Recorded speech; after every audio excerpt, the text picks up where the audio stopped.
नमस्कार, मैं डॉक्टर ऋचा गर्ग, प्रवक्ता स्नातकोत्तर काय चिकित्सा विभाग, राजकीय आयुर्वेद महाविद्यालय एवं चिकित्सालय की ओर से इस आयुष संवाद कार्यक्रम में आप सभी का स्वागत करती हूँ।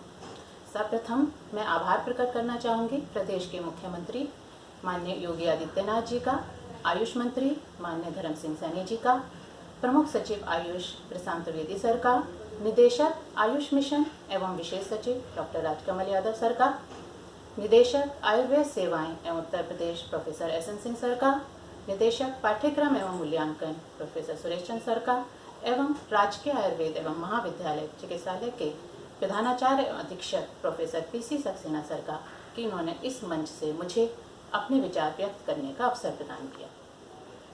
मेरा आज का विषय है मानसिक तनाव एवं जीवन शैली प्रबंधन, आयुर्वेदिक दृष्टिकोण। आयुर्वेद केवल औषधि विज्ञान नहीं है, इवन जीवन जीने की एक कला है। अगर हम आयुर्वेद के कुछ नियमों को अपनी जीवन शैली में अपना लें तो हम एक स्वस्थ जीवन जी सकते हैं। आयुर्वेद जब स्वस्थ की परिकल्पना करता है तो कहता है समदोषः समाग्निश्चय सम धातु मलक्रिय प्रसन्न आत्मेन्द्रिय मना स्वस्थ इत्यभि धीयते। अर्थात शारीरिक रूप से स्वस्थ रहने के साथ साथ हमें मानसिक, सामाजिक एवं आध्यात्मिक रूप से भी स्वस्थ होना चाहिए। अगर हमारा मन प्रसन्न नहीं है तो हम पूर्ण रूप से स्वस्थ नहीं हैं। यूएन रिपोर्ट के अनुसार हमारा हैप्पीनेस इंडेक्स 117 स्थान से गिरकर 144 स्थान पर आ गया है। मानसिक स्वास्थ्य और शारीरिक स्वास्थ्य एक दूसरे पर निर्भर करते हैं। सितंबर माह को हमने पोषण माह के रूप में मनाया है, जिसमें इसी मंच से शारीरिक पोषण के संबंध में विभिन्न संवाद हुए हैं, जिसमें आयुर्वेद में वर्णित आहार की विधियाँ, पथ्य अपथ्य, मात्रावत भोजन से होने वाले लाभों का वर्णन किया गया है, जिससे हमारा शरीर पोषित हो और हमारी रोग प्रतिरोधक क्षमता की वृद्धि हो। लेकिन इसी के साथ आचार्य चरक कहते हैं काम क्रोध लोभ मोह ईर्ष्या उद्वेग भय उत्तप्त मनसा यद अन्नपानम उपयोजते तद आममेव प्रदूषित। यदि भोजन करते समय हमारा मन तनाव, क्रोध, भय, चिंता इन भावों से तप्त रहेगा तो उस भोजन का उचित परिपाक नहीं होता है। इससे हमारा शरीर तो पोषित होगा ही नहीं, अपितु अनेक शारीरिक व्याधियों के उत्पन्न होने की संभावना बढ़ जाती है। दूसरा, इस विषय को चुनने का कारण रहा कि लैंसेट साइकेट्री में छपे एक अध्ययन के अनुसार 1990 से 2017 के बीच शारीरिक बीमारियों के बोझ में मानसिक विकारों का योगदान 2 गुना हो गया है। 2017 में 19.7 करोड़ भारतीय मानसिक विकारों से ग्रस्त हैं, अर्थात हर 7 में से 1 व्यक्ति मानसिक विकार से पीड़ित है। तो अगर हम शारीरिक रूप से स्वस्थ रहना चाहते हैं तो हमें मानसिक रूप से भी स्वस्थ रहने की आवश्यकता है। अब हम समझते हैं कि मानसिक तनाव क्या है और ये कैसे हमारे शरीर को प्रभावित करता है। The term stress defined by Hans Selye as a non specific response of the body to a demand for change. जब हमारे जीवन में कोई परिवर्तन आता है तो हमारा शरीर फाइट और फ्लाइट के लिए तैयार होता है। सामान्यतः हम समझते हैं कि स्ट्रेस हानिकारक होता है, पर ऐसा नहीं है। स्ट्रेस 2 प्रकार के होते हैं, यू स्ट्रेस और पॉजिटिव स्ट्रेस, डिस्ट्रेस और नेगेटिव स्ट्रेस। यू स्ट्रेस हमारी परफॉर्मेंस को बढ़ाता है, हमारी क्षमता को बढ़ाता है। We feel motivate, excited and focused energy, पर ये थोड़े समय के लिए होता है, शॉर्ट टर्म होता है। और डिस्ट्रेस ये परसिस्टेंट स्ट्रेस होता है। जब स्ट्रेस लॉन्ग टर्म तक परसिस्ट करता है तब ये हमारी कार्य क्षमता को घटा देता है। हम अनप्लीजेंट फील करते हैं, एंजाइटी फील करते हैं, हमें अवसाद होता है। तो हमें इस बात का ध्यान रखना है कि जो स्ट्रेस है जब तक वो हमारे कार्य क्षमता को बढ़ा रहा है तब तक हमें उसके साथ इम्प्रूव करना है, और जब वो लॉन्ग टर्म होने लगे और डिस्ट्रेस में कन्वर्ट होने लगे तब हमें उसके प्रबंधन का उपाय करना है। आयुर्वेद में डिस्ट्रेस और दुख को बहुत ही खूबसूरती से डिफाइन किया गया है। आचार्य कहते हैं मानसः पुनरिष्टस्य लाभाच लाभाच अनिष्टस्योपजायते। इष्ट का अर्थ होता है कि जो हम चाहते हैं, जो हमारी एक्सपेक्टेशंस हैं, वो अगर पूरी ना हो, या अनिष्ट जो हम नहीं चाहते हैं, हम जिससे बचना चाहते हैं वो हो, तो हमें दुख महसूस होता है। तो जितनी ज़्यादा हमारी एक्सपेक्टेशन होंगी, जितनी हमारी ज़्यादा डिमांड होंगी, हमारा मानसिक तनाव उतना ज़्यादा बढ़ जाएगा। तो हमें इस बात का ध्यान रखना है कि कब हमारा जो यू स्ट्रेस है वो डिस्ट्रेस में कन्वर्ट हो रहा है। तो जब ये जो स्ट्रेस डिस्ट्रेस में कन्वर्ट होता है तो कुछ शारीरिक और मानसिक लक्षणों को पैदा करता है। शारीरिक लक्षणों में जैसे हृदय की गति का बढ़ जाना, अत्यधिक पसीने का आना, मलमूत्र की प्रवृत्ति का बदल जाना, शरीर में भारीपन, नींद का ना आना, और मानसिक लक्षणों में किसी विषय में मन का ना लगना, चिड़चिड़ापन, क्रोध अधिक आना, चिंता, अवसाद और अकेले रहने की प्रवृत्ति का बढ़ जाना। अगर हमारे शरीर में इन लक्षणों की उत्पत्ति हो रही है तो हमें ये सोचना चाहिए कि अब हमें तनाव का प्रबंधन करने की आवश्यकता है। मानसिक तनाव के प्रबंधन के लिए आयुर्वेद में 2 प्रमुख चिकित्सा सूत्रों का वर्णन किया गया है। पहला चिकित्सा सूत्र है सत्वावचय, अर्थात अहितेभ्यो अर्थेभ्यो मनो निग्रह। अहित अर्थ से मन को हटाना। अर्थ का अर्थ होता है विषय। जो विषय हमें तनाव दे रहा है उस विषय से मन को हटाकर किसी दूसरे विषय पर लगाना, ये निदान परिवर्जन चिकित्सा है। अगर हम उसी विषय पर बार बार सोचते रहेंगे तो उपाय करने के बाद भी हमारा तनाव बढ़ता रहेगा। जैसे अभी कोविड इरा चल रहा है और अगर हम हर समय न्यूज़ चैनल पर, सोशल मीडिया पर आपस में बात करते समय सिर्फ इसी विषय पर चर्चा करेंगे तो हमारा तनाव और भय बढ़ जाएगा। दूसरा, जो इस विषय के कारण हमारे अंदर तनाव, भय और क्रोध उत्पन्न हो गया है, इसको हमें बदलना है। आयुर्वेद इसको कहता है प्रतिद्वंद्वी चिकित्सा।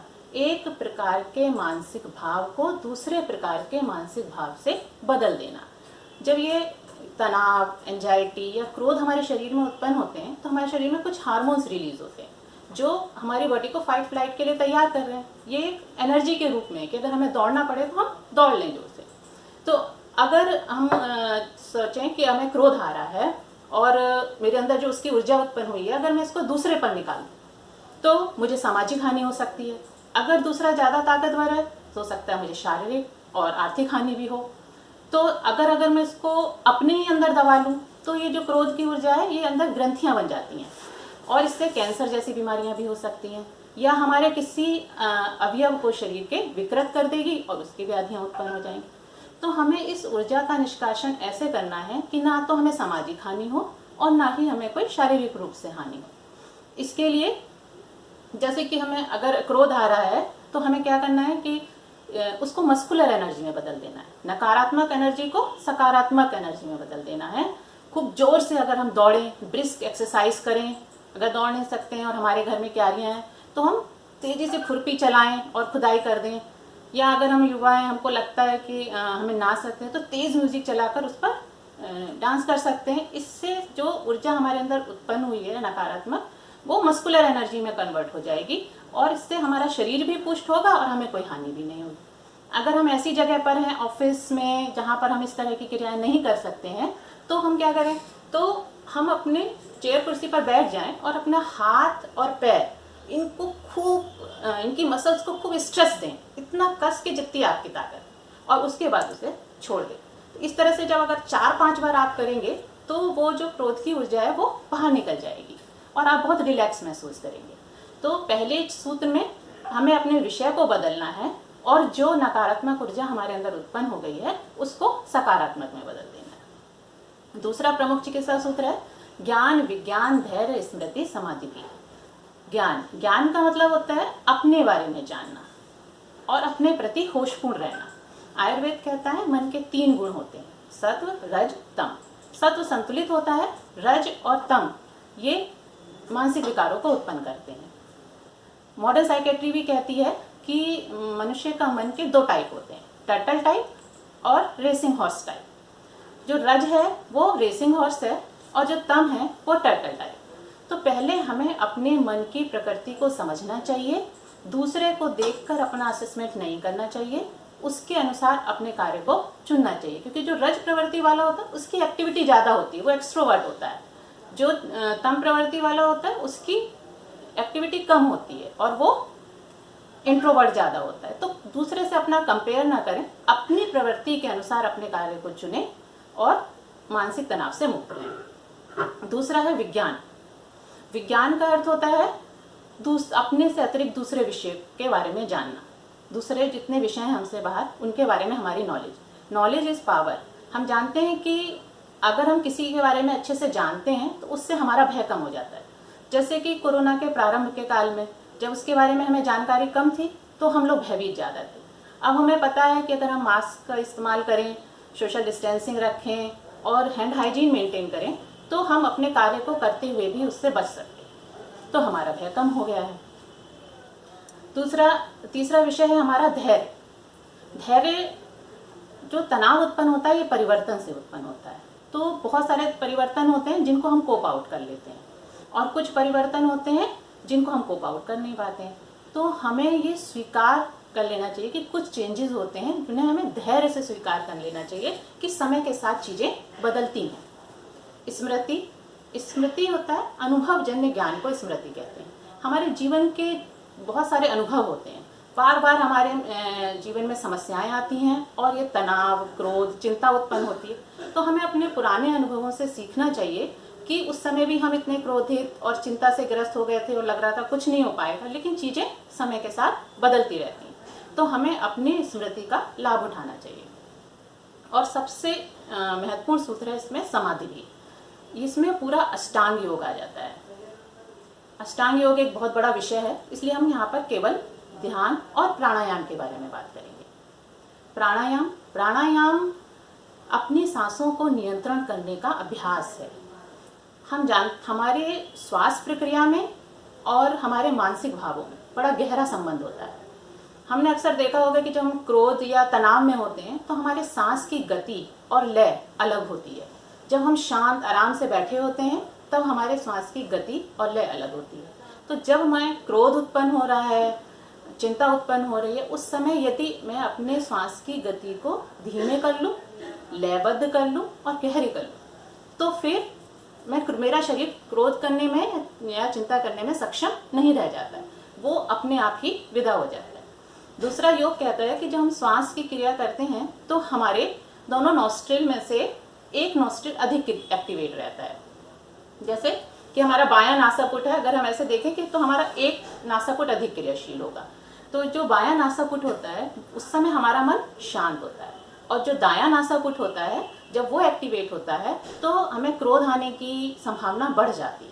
तो अगर हमें क्रोध या चिंता हो रही है और मैं देख लूँ कि मेरा दायां नासापुट जो है वो क्रियाशील है, तो मैं प्राणायाम के अभ्यास से उसे बाएं नासापुट में कन्वर्ट कर सकती हूँ। तो बाएं नासापुट जब मेरा एक्टिव होगा तो अपने आप ही मेरा मन शांत होने लगेगा। दूसरा, ध्यान की अनेक विधियां होती हैं। सामान्यतः जब हम ध्यान के बारे में सोचते हैं तो हम सोचते हैं कि हमको बस सीधे बैठ जाना है आंख बांध करके और अपने विचारों को नहीं आने देना है। लेकिन जब हम ऐसा करते हैं तो हमने देखा होगा कि हमारे विचार और अधिक आने लगते हैं, इवन जो कभी नहीं आते थे वो भी आने लगते हैं। तो ध्यान करने से पहले हमें ध्यान की तैयारी करनी पड़ती है। जैसे कि हम कोई इंस्ट्रूमेंट बजाते हैं, अगर गिटार है या वीणा है, तो अगर हम उसको ऐसे ही बजाने लगे तो शोर उत्पन्न होता है, संगीत नहीं उत्पन्न होता है। फिर अगर हम उसके तारों को अच्छे से कस दें और उसे सेट कर दें तब उसे बजाएं तो उससे संगीत पैदा होता है। उसी प्रकार ध्यान की क्रिया करने से पहले हमें कुछ तैयारी करनी पड़ती है। उसमें 2 स्टेप्स प्रमुख हैं। पहला है कैथारसिस और दूसरा है पॉजिटिव मूड। कैथारसिस का मतलब होता है मन की सफाई। जैसे कि हम बाहर से आते हैं तो हमारे शरीर पर धूल धक्कर जमा हो जाती है, तो हम स्नान कर लेते हैं, हमारा शरीर साफ हो जाता है। उसी तरह दिन भर की प्रक्रियाओं में हमारे मन के ऊपर भी दुख, पीड़ा, चिंता, इस तरह की धूल जमा हो जाती है। तो पहले हम क्या करेंगे, अपने मन की सफाई करेंगे। इसके लिए हमें क्या करना है, एकदम से अकेले कमरे में रिलैक्स होकर बैठ जाना है और जो भी भाव मेरे मन में आ रहे हैं उनको बाहर निकाल देना, आकाश में निकाल देना है। किसी पर फोकस नहीं करना है। जैसे अगर मेरा मन कर रहा है रोने का तो मैं रो रही हूँ, हंसने का मन है तो जोर से हंस लें, आपको गुस्सा आ रही है तो तकिए की पिटाई कर लें या हवा में घुसे मुक्के चलाने लगें। कुल मिलाकर हमें उन भावों को अपने शरीर से बाहर निकाल देना है। दूसरा है पॉजिटिव मूड। पॉजिटिव, अब हमारा मन साफ हो गया है, ध्यान हमारे मानसिक भाव को और गहरा देता है। अगर हम जो है दुख के भाव से ध्यान करेंगे तो और गहरा हो जाएगा। तो पहले हम अपने मूड को थोड़ा पॉजिटिव कर लेते हैं। इसके लिए कोई म्यूजिक, लाइट म्यूजिक सुन सकते हैं, आप गाना बजा सकते हैं, नृत्य कर सकते हैं, या कुछ नहीं करना चाहते तो जैसे आपके जीवन में जो भी कोई अच्छी ऐसी बातें हों जिनको याद करते ही आपको प्रसन्नता महसूस हो, तो ऐसी बात को बार बार याद करें। इससे आपके अंदर थोड़ी सी प्रसन्नता आएगी। ये बीज की तरह काम करेगा इसके बाद जब आप ध्यान करेंगे तो ये भाव और गहरा हो जाएगा। फिर इसकी प्रमुख वो ध्यान, हम ध्यान की अनेक विधियां हैं, लेकिन हम यहाँ पर विशेष रूप से माइंडफुलनेस मेडिटेशन की बात करेंगे। माइंडफुलनेस मेडिटेशन पर बहुत ही रिसर्च चल रही है इस समय। Emeritus professor John Kabat-Zinn, founder and the former director of Stress Reduction Clinic, Massachusetts University, used this meditation in clinical practice and demonstrated that it can improve both physical and psychological symptoms. उसके इसमें हम करते क्या हैं? जो mindfulness meditation है, इसको आयुर्वेद में दृष्टा ध्यान कहा गया है, पश्यति ही क्रिया, और बुद्ध इसको विपस्सना कहते हैं। कृष्णमूर्ति इसके लिए चॉइसलेस अवेयरनेस की बात करते हैं। और ये जो पूरा प्रोसेस है कैथारसिस का, पॉजिटिव मूड का और ध्यान का, इसको ओशो न्यू विपस्सना के नाम से वर्णन करते हैं। इसमें हमें फिर कैथारसिस करने के बाद, पॉजिटिव मूड बनाने के बाद बैठ जाना है आराम से सुखासन में, आंखें बंद कर लेनी है, शरीर को ढीला छोड़ देना है और बस अपनी श्वास की प्रक्रिया को देखना है। प्राणायाम में और इसमें बस यही अंतर है कि प्राणायाम में हम अपनी सांसों को बदलते हैं और इसमें सिर्फ हम विटनेस हैं, वॉचर हैं, देख रहे हैं कि बस सांस आ रही है और जा रही है। हम इसको दो जगह पर देख सकते हैं, एक तो नासापुट के पास जहां पर सांस आने और जाने का एहसास होता है, या अपनी नाभि के पास कि जब हम सांस लेते और छोड़ते हैं तो पेट ऊपर और नीचे होता है। जब हम इस प्रक्रिया को करते हैं हमारा मन एकदम शांत होता चला जाता है। जो पहले दो स्टेप्स हैं उनको 10-10 मिनट, और इसको अगर हम 40 मिनट करें तो हमारा मन बहुत ही प्रसन्न हो जाता है। अगर हम 24 घंटे में से सिर्फ 1 घंटा अपने लिए दें तो हम शारीरिक रूप से स्वस्थ होने के साथ साथ मानसिक रूप से भी स्वस्थ हो जाएंगे। इस ध्यान के बाद हम कोई भी क्रिया करें, चाहे भोजन करने जाएं, चाहे सोने जाएं या कोई अपना काम करें, हर किसी की क्वालिटी बदल जाएगी। हम इसे महसूस कर सकते हैं कि भोजन करने से पहले अगर हमने ध्यान किया हो तो वो भोजन बहुत ही उचित रूप से हमारे शरीर में को पोषित कर देता है। और लास्ट में अंतिम शब्दों में कहना चाहूंगी कि use mask and maintain the social distance and hand hygiene for physical health and use music and meditation for mental health. आपने मेरे शब्दों को इतने ध्यान से सुना, इसके लिए मैं आभार प्रकट करती हूँ। धन्यवाद।